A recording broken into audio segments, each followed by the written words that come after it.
I came home late that night, exhausted from the double shift at the bakery. My hands smelled like sugar and bleach, my feet numb from standing for hours. The only thing keeping me upright was the thought of checking on my 6-year-old son, Tyler. He always waited up for me even when I told him not to. "Just to say goodnight, Mommy," he'd whisper. But that night, the house was quiet. Too quiet. I pushed open his door and froze. Tyler was curled on the mattress, his blanket half tucked, his little hands trembling, even in sleep. Moonlight from the window fell across his face, and my heart stopped. His cheek was bruised, a sickly purple, swollen at the corner of his eye. "Tyler," I whispered, kneeling beside him. He flinched before opening his eyes, like even my voice scared him now. "Mommy, I'm sorry," he said, voice cracking. "I didn't mean to make them mad again. Please subscribe to our channel and tell us in comments from where are you watching this video." My throat tightened. "Who, baby? What happened?" He looked toward the door. "Grandpa said boys who can't control themselves deserve to be taught. Grandma said maybe now I'll learn to be clean like her real grandkids." I felt everything inside me collapse. The exhaustion, the endless nights of pretending their cruelty didn't touch him. All of it broke at once. My parents, the people who used to smile in family photos. The same hands that once patted my head now left bruises on my child. I stood up and walked to the kitchen. The air smelled of burnt coffee and something rotten, maybe guilt. My dad sat at the table, scrolling on his phone like nothing happened. Mom was folding towels with that blank expression she used when she wanted to look civilized. "What did you do to him?" I said quietly. Dad didn't even look up. "He wet the bed again. You coddle him too much. He needs to learn." I stepped closer. "He's 6. He's scared. You hit him." Mom's tone was calm, almost bored. "We didn't hit him. We just disciplined him. You're welcome, actually. Maybe next time he'll think before embarrassing you." Something in me snapped, but not loudly. It was a silent break, the kind that changes your entire body from the inside. "You think bruising a child is discipline?" I whispered. Dad chuckled. "You were worse. You turned out fine.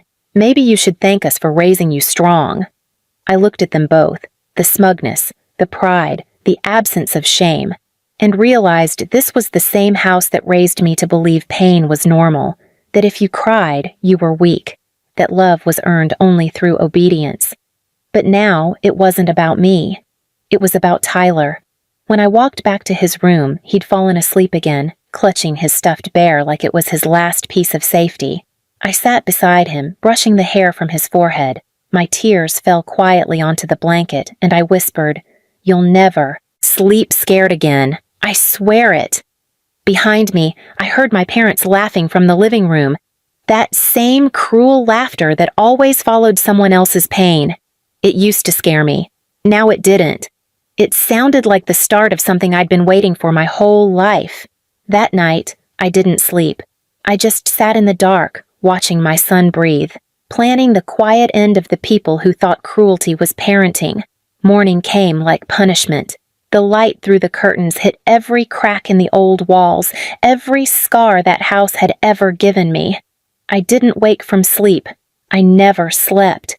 Tyler stirred beside me, his little face pressed against my arm, whispering my name in half dreams. I told him everything was okay, even though I didn't believe it yet.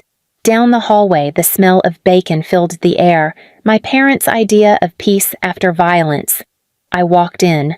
Mom was humming. Dad sat reading the newspaper, glasses halfway down his nose. They looked like the picture of normalcy, the kind strangers wave to on the street. Mom glanced at me. "You look terrible. Maybe if you disciplined that boy, we wouldn't have had to." I didn't answer. I just made a cup of coffee, hands steady, voice calm.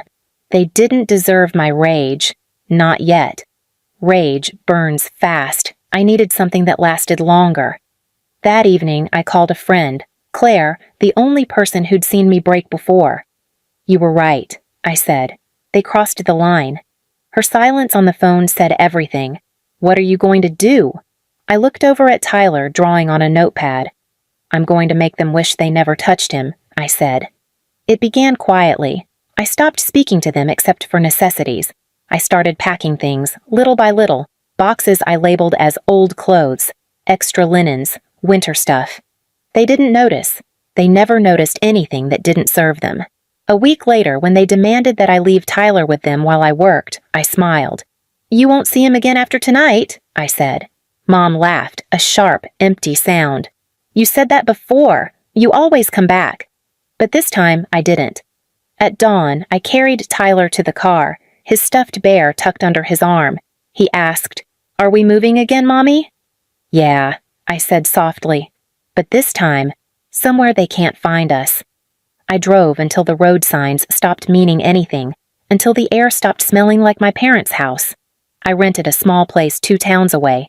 Quiet street, kind neighbors. The kind of place where laughter doesn't sound cruel. Every night, I wrote in a notebook, not about revenge, but about truth. Every memory, every word, every bruise they ever gave me. I didn't know why I was documenting it until I realized people like them build reputations on lies. I was building proof.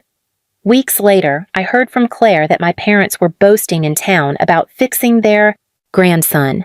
They said I'd overreacted, that I was unstable. They laughed in public about how soft-hearted I'd become. So I let them keep laughing. I mailed every page of that notebook to every church committee, neighborhood board, and business group they were part of. Every lie they'd built their image on crumbled within days. The community that once praised them now whispered behind their backs. Mom called, voice frantic. "What did you do?" I answered calmly. "I did what you taught me. Consequences make people learn faster." Then I hung up. For the first time in my life, silence from that house felt peaceful. Tyler slept soundly every night. He stopped flinching at sudden sounds. His laughter returned, real laughter, the kind that heals. And me? I didn't smile out of happiness. I smiled because I'd finally realized something powerful. Revenge isn't always about pain. Sometimes it's about taking away the control cruel people think they'll always have. 3 months passed before they found me. I was working the morning shift at a small cafe on Maple Street, sunlight spilling through the window, the smell of cinnamon rolls filling the air. I'd built a simple life, no shouting, no guilt, just peace. Tyler sat by the window coloring a picture of a sunrise with a new box of crayons I'd saved tips for. Then, one afternoon, I saw their car. That same old silver sedan that used to terrify me every time it pulled into the driveway when I was a kid. The sound of the tires alone was enough to freeze me in place. They stepped out dressed in perfection, Dad in his pressed shirt, Mom clutching her designer bag like armor. Their faces wore the same superiority they always did, but now it was cracked, panicked underneath. I walked outside before they could even knock. "What are you doing here?" I asked. Mom's voice trembled, but she tried to keep control. "You ruined us, Madison. Everyone in town knows. People whisper when we walk into church. You destroyed our reputation." I stared at her for a long second. "You mean the reputation you built on fear?" Dad's jaw tightened. "We just wanted to teach him responsibility. You didn't have to make us out like monsters." I stepped closer, my voice low but steady. "You beat a sleeping child for being afraid. You mocked me when I begged you to stop. You taught lessons in pain, and now you're just living them." They didn't answer. They just stood there, stripped of power for the first time in their lives. Mom finally said, "We need your help. We're losing the house. No one will hire us after what you did." Tyler peeked out the window then, his small face lit by the afternoon light. When my parents saw him, something inside me hardened. "You want help from me?" I said quietly. "From the daughter you called worthless? From the mother you mocked?" Dad took a step forward. "We're still your parents. You owe us." That's when I cut him off. "No, I owe my son peace, and I finally paid that debt." Mom started crying then, not because of regret, but because of humiliation. "Please, Madison, we have nowhere to go." I let her words hang in the air.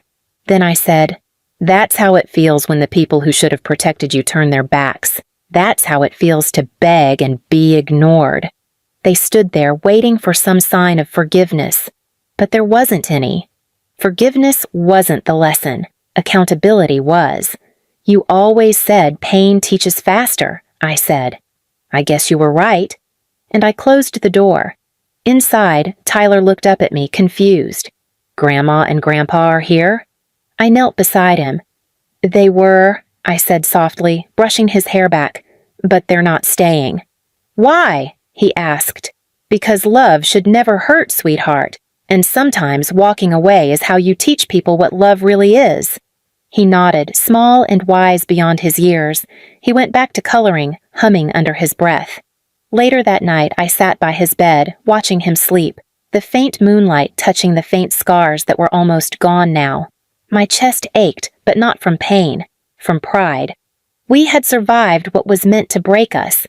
The next morning, I walked past the mirror and saw something I hadn't seen in years. Calm eyes, a steady hand, a woman who finally stopped asking why she wasn't enough. I didn't destroy my parents' lives out of cruelty. I did it because people like them destroy others to feel powerful. I wanted them to see how it feels when their control disappears, when silence answers every cruel word they ever said. And they did. Weeks later, Claire told me they'd moved out of town. They'd lost their friends, their business, even their church seat. Some called it karma. I called it balance. Tyler and I planted a small tree in our backyard that weekend. He said it was for new beginnings. As the sun set, he whispered, "Mommy, it's not scary anymore." I smiled. "It's not supposed to be, honey." For the first time, I believed it. Please subscribe to our channel and tell us in comments from where are you watching this video.